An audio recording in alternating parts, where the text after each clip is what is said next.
మీరు కృష్ణానదిని చూడొచ్చు. రాజధాని అమరావతి కృష్ణానది ఒడ్డునే ఉంటుంది. ప్రకాశం బ్యారేజ్కి 12 కిలోమీటర్ల ఎగువన. మీరు చూస్తున్నది అంతా క్యాపిటల్ సిటీ. ఇవి ఎమ్మెల్సీ ఎమ్మెల్యే క్వార్టర్స్. దూరంగా ఉన్నది ఐఏఎస్ ఐపీఎస్ క్వార్టర్స్. ఈ క్యాపిటల్ సిటీ 217 స్క్వేర్ కిలోమీటర్స్లో విస్తరించి ఉంటుంది. ఇవి మినిస్టర్ బంగ్లాసు, దూరంగా హైకోర్టు, ఎన్జిఓస్ కాలనీ, విటి యూనివర్సిటీ ఇవన్నీ చూడొచ్చు. ఈ వీడియోలో నెక్స్ట్ ఇవన్నీ దగ్గర నుండి చూద్దాము.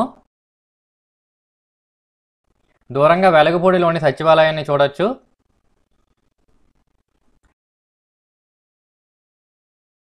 కొండల మధ్యన ప్రకాశం బ్యారేజ్ చూడొచ్చు. ఇక్కడ నుండి 12 కిలోమీటర్ల దిగువన ఉంటుంది ప్రకాశం బ్యారేజ్. కింద ఉన్నది లెఫ్ట్ సైడ్లో సీడ్ యాక్సెస్ రోడ్డు. ఇది సిఆర్డిఏ రీజనల్ ఆఫీసు. దూరంగా కృష్ణానదిని, నది అవతల పవర్ ప్లాంట్ని చూడొచ్చు. అలాగే కొండపల్లి రిజర్వ్ ఫారెస్ట్ని కూడా చూడొచ్చు. నది అవతల కృష్ణా డిస్టిక్, యువతల గుంటూరు డిస్టిక్ ఇదివరకు.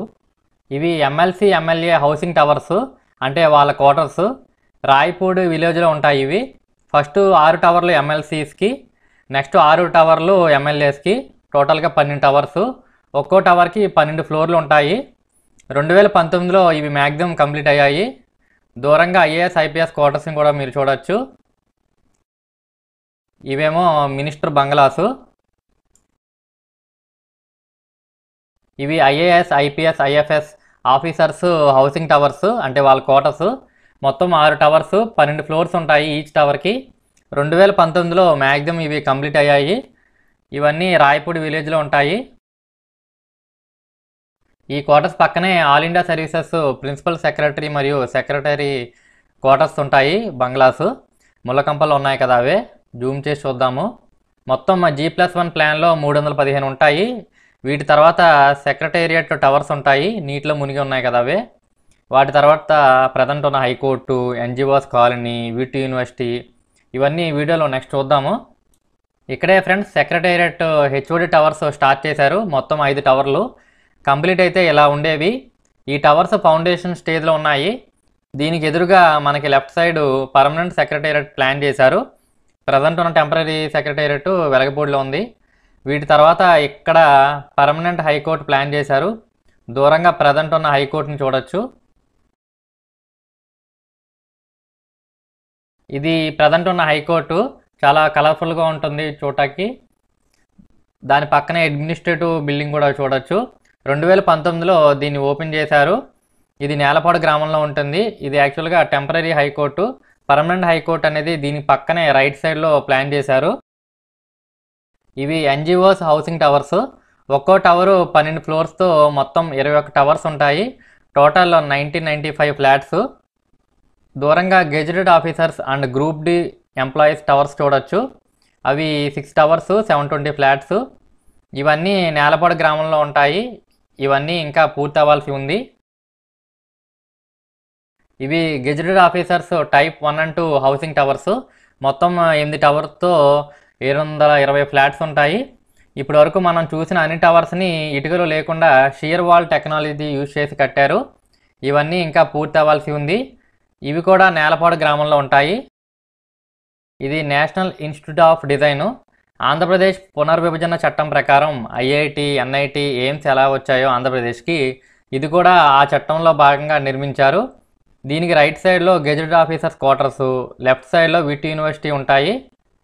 ఎన్ఐడి శాఖమూరు గ్రామంలో ఉంటుంది. ఇది విటి యూనివర్సిటీ. 2017లో దీన్ని ఎస్టాబ్లిష్ చేశారు. ఆల్రెడీ క్లాసెస్ జరుగుతున్నాయి. ఇది ఐనవోలు గ్రామంలో ఉంటుంది. ఇంకా కొన్ని కన్స్ట్రక్షన్ జరుగుతున్నాయి ఇక్కడ. చాలా సువిశాల ప్రాంతంలో ఈ యూనివర్సిటీని కట్టారు. ఆర్కిటెక్చర్ కూడా చాలా బాగుంటుంది. ఇది ఎస్ఆర్ఎం యూనివర్సిటీ. 2017లో దీన్ని ఎస్టాబ్లిష్ చేశారు. ఆల్రెడీ క్లాసెస్ జరుగుతున్నాయి. ఇది నీరుకొండ గ్రామంలో ఉంటుంది. చాలా బ్యూటిఫుల్గా ఈ యూనివర్సిటీని కట్టారు. నెక్స్ట్ మనం అమృత యూనివర్సిటీని చూస్తాము. ఎస్ఆర్ఎం, విట్టు, అమృత యూనివర్సిటీస్లో చూడటానికి ఏది బాగుందో కామెంట్లో చెప్పండి ఫ్రెండ్స్. నాకైతే ఎస్ఆర్ఎం యూనివర్సిటీ బాగా నచ్చింది. ఇది అమృత యూనివర్సిటీ కురగల్లు గ్రామంలో కట్టారు. దీన్ని 2018లో ఎస్టాబ్లిష్ చేశారు. ఆల్రెడీ క్లాసెస్ జరుగుతున్నాయి. చాలా పెద్ద గ్రౌండ్, సువిశాలమైన క్యాంపస్, హాస్టల్స్తో ఉంటుంది ఈ యూనివర్సిటీ. దూరంగా ఎస్ఆర్ఎం యూనివర్సిటీ చూడొచ్చు. ఈ యూనివర్సిటీ పక్క నుండే విజయవాడ బైపాస్ వెళ్తుంది. ఇదే విజయవాడ బైపాస్ లెఫ్ట్ సైడ్లో ఉంది కదా. ఇది మంగళగిరిలోని ఇంటర్నేషనల్ క్రికెట్ స్టేడియం. ఇంకా 100% కన్స్ట్రక్షన్ పూర్తి అవ్వాల్సి ఉంది. యాక్చువల్గా 2020లో ఇక్కడ కన్స్ట్రక్షన్ పూర్తి చేసి ఐపీఎల్ మ్యాచ్ అలానే ఇంటర్నేషనల్ మ్యాచ్ని ప్లాన్ చేశారు. ప్రజెంట్ అయితే ఇప్పటివరకు అండర్-19 మ్యాచెస్ జరిగాయి, ఇంటర్నేషనల్ మ్యాచెస్ ఇంకా జరగలేదు.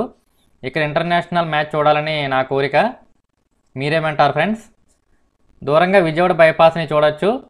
బైపాస్ నుండి ఈ స్టేడియంకి రావడానికి కనెక్టివిటీ రోడ్స్ ఉన్నాయి. ప్రజెంట్ అయితే ఇక్కడ మ్యాచ్ జరుగుతుంది. అలానే దూరంగా అమృతి యూనివర్సిటీని చూడొచ్చు.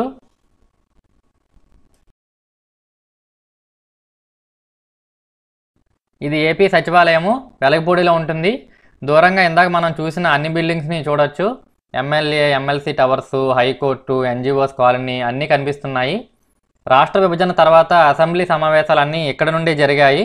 ఇది యాక్చువల్గా టెంపరీ సెక్రటేరియట్. పర్మనెంట్ సెక్రటేరియట్ని హైకోర్టు దగ్గరలో ప్లాన్ చేశారు. వీడియో స్టార్టింగ్లో మనం చూసాం కదా. దూరంగా కృష్ణా నదిని, కొండపల్లి రిజర్వ్ ఫారెస్ట్ని చూడొచ్చు.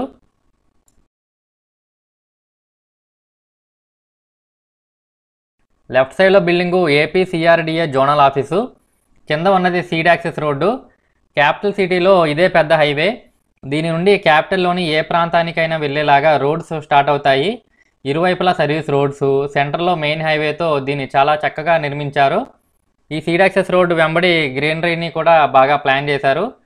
ఈ సీడ్ యాక్సెస్ రోడ్ ఇంకా 100% పూర్తి అవ్వాల్సి ఉంది. లెఫ్ట్ సైడ్లో ఇందాక మనం చూసిన ఎమ్మెల్యే, ఎమ్మెల్సీ హౌసింగ్ టవర్స్ని చూడొచ్చు. ఇది ఎస్ఆర్ఎం యూనివర్సిటీ దగ్గర రోడ్డు స్టేటస్. అమరావతిలో చాలా వాగులు ప్రవహిస్తూ ఉంటాయి, అందుకే చాలా బ్రిడ్జిలు నిర్మించారు. రాజధాని గుండా ప్రవహించే వాగుల్లో పెద్దది కొండవీటి వాగు. ఇది వర్షాకాలంలో బాగా పొంగిపోతుంది. ఈ వరద నీటితో రాజధానికి ఇబ్బంది లేకుండా కొండవీటి వాగు ఎత్తిపోతల పథకం నిర్మించారు.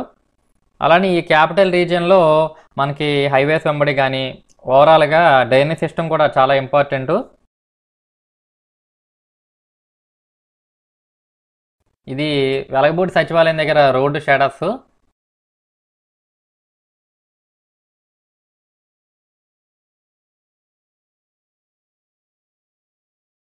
ఇది ఎస్ఆర్ఎం యూనివర్సిటీ నుండి సచివాలయం వెళ్ళే రోడ్డు. ఈ వీడియోకి లైక్ చేయండి, షేర్ చేయండి, మా డాడీ ఛానల్కి సబ్స్క్రైబ్ చేసుకోండి. Thank you.